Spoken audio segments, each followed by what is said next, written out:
Assalamualaikum warahmatullahi wabarakatuh. Alhamdulillahirabbil alamin. Salam sehat untuk saudaraku semua dimanapun saja kalian berada. Bismillah, insyaallah kami akan kembali berbagi tips sehat, berbagi tips sembuh yang berkah, sembuh yang diiringi dengan keimanan dan ketakwaan. Nah, untuk tips sembuh kali ini adalah tips sembuh untuk sakit gangguan saraf kejepit pada pinggang. Nah, saudaraku, tidak semua sakit pada pinggang itu dikarenakan karena adanya gangguan saraf kejepit. Bisa juga karena faktor lain, misal seperti kelelahan, faktor kecapean, mungkin juga karena adanya aktivitas yang intens, yang terus-menerus. Nah, jika kita tiba-tiba merasakan sakit pada tulang pinggang, coba perbanyak minum air putih.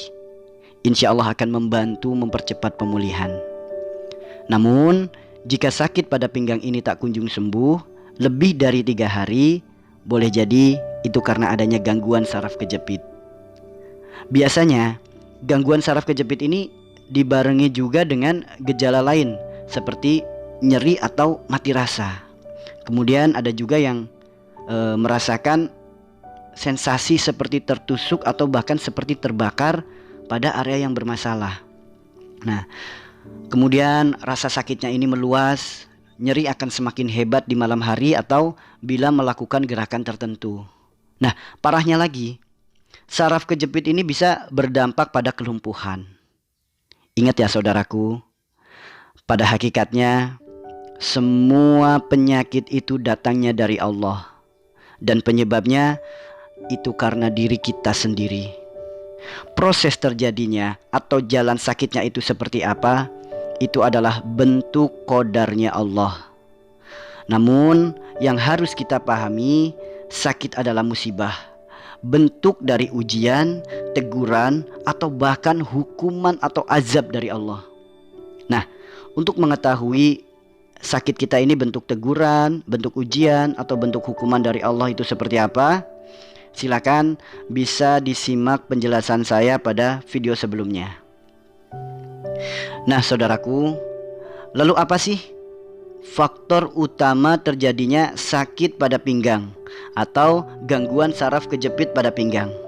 Nah, pada video saya sebelumnya, saya juga sudah menjelaskan cara mudah mendiagnosa apa penyebab sakit pada tubuh bagian belakang pada diri kita.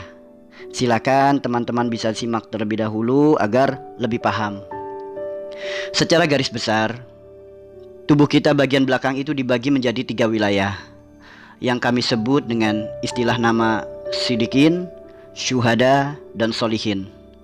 Nah, gangguan saraf kejepit pada pinggang adalah masuk wilayah syuhada.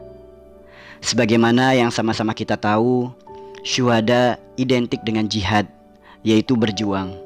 Berjuang dengan keimanan dan berjuang dengan ketakwaan.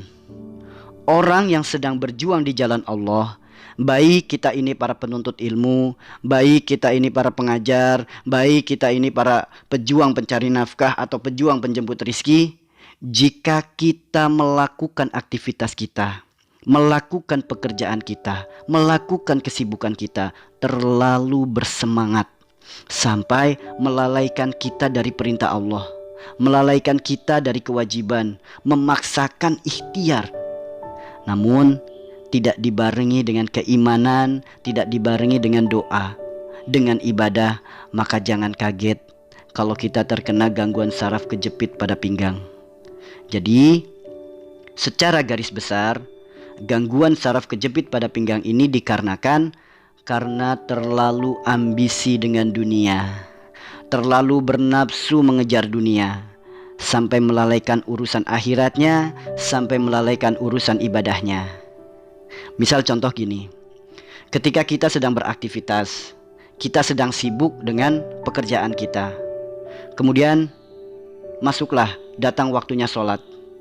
Kita mendengar panggilan sholat, lalu kita menunda sholat kita. Kita mengabaikan sholat kita. Bahkan saking fokus dan saking sibuknya, akhirnya kita meninggalkan sholat kita. Kejadian ini sering terjadi dan dilakukan berulang-ulang. Maka jangan kaget saudaraku, jika akhirnya kita ditegur oleh Allah dengan penyakit saraf kejepit atau sakit pada pinggang. Tujuan Allah tuh apa sih ngasih sakit ini? Allah tuh sayang banget loh sama kita. Maka jangan mati-matian mengejar sesuatu yang tidak dibawa mati. Jangan sampai kesibukan dunia kita melalaikan kita dari ibadah, melalaikan kita dari kewajiban. Makanya Allah tegur dengan sulitnya untuk melakukan aktivitas. Agar apa? Agar kita perbanyak istighfar, agar kita perbanyak ibadah, agar kita perbanyak zikir, agar kita perbanyak sholawat, agar kita perbanyak muhasabah. Sudah ditegur seperti ini, masih belum sadar, itulah ciri-ciri betapa kerasnya hati kita, betapa sombongnya hati kita. Astagfirullahaladzim. Saudaraku, sadarlah, yang memberi sakit itu Allah, yang ngasih sembuh itu Allah, yang memiliki obat juga Allah. Maka dekatilah Allah, perbaiki hubungan kita dengannya, beristighfar, memohon ampunannya, dan mohonlah bimbingannya untuk berikhtiar menjemput sembuh dengan cara-cara yang baik, cara-cara yang diridhoi, sembuh yang berkah, sembuh yang diiringi dengan meningkatnya keimanan dan ketakwaan kita kepada Allah. Nah, bagi saudaraku yang saat ini sedang mengalami sakit, gangguan saraf kejepit pada pinggang, mari sama-sama kita belajar sempurnakan kembali gerakan sholat kita, khususnya saat gerakan ruku dan saat gerakan sujud kita, karena ini sangat membantu proses sembuh. Itulah hebatnya manfaat sholat. Bukan hanya mensehatkan jiwa, akal, hati dan ruh kita, sholat juga bisa mensehatkan jasad kita. Bisa juga diikhtiarkan dengan cara berbekam di area pinggang. Insya Allah ini sangat membantu sekali proses sembuh. Ya, sering-sering dikompres hangat pada area pinggang agar melancarkan kembali peredaran darah. Nah, itu ingat saudaraku, belajar sempurnakan kembali gerakan sholat kita, khususnya sempurnakan gerakan saat kita ruku, sempurnakan gerakan saat kita sujud, karena ini sangat membantu proses sembuhnya saraf kejepit pada pinggang. Nah, metode-metode inilah yang selalu kami terapkan kepada pasien-pasien yang datang ikhtiar ke tempat kami. Alhamdulillah, tidak sedikit yang Allah sembuhkan dan merasakan berkahnya. Saudaraku, semua metode terapi itu insya Allah baik, selagi tidak melanggar aturan-aturan yang disyariatkan agama kita, baik itu pijat, urut, refleksi, atau terapi-terapi alternatif lainnya. Namun khusus untuk kasus saraf kejepit, hindari untuk tidak diurut. Bukan urutnya yang salah, bukan, tapi metode yang dipilih kurang tepat untuk kasus ini. Jika teman-teman belum tahu perbedaan antara pijat, urut, dan refleksi, silakan bisa simak pada video saya sebelumnya. Nah, sekian saudaraku, tips sehat dari kami, tips sembuh dari kami. Semoga bermanfaat. Terus tebarlah kebaikan, jadilah manusia-manusia yang bermanfaat. Mohon bantu doa dan supportnya untuk channel kami dengan subscribe dan share. Semoga semakin banyak yang tercerahkan, semakin banyak yang mendapat manfaatnya. Dan semoga kebaikan teman-teman Allah balas dengan limpahan kebaikan, baik untuk kehidupan dan penghidupan teman-teman semua. Sekian dari kami, salam cinta, salam santun untuk kalian semua.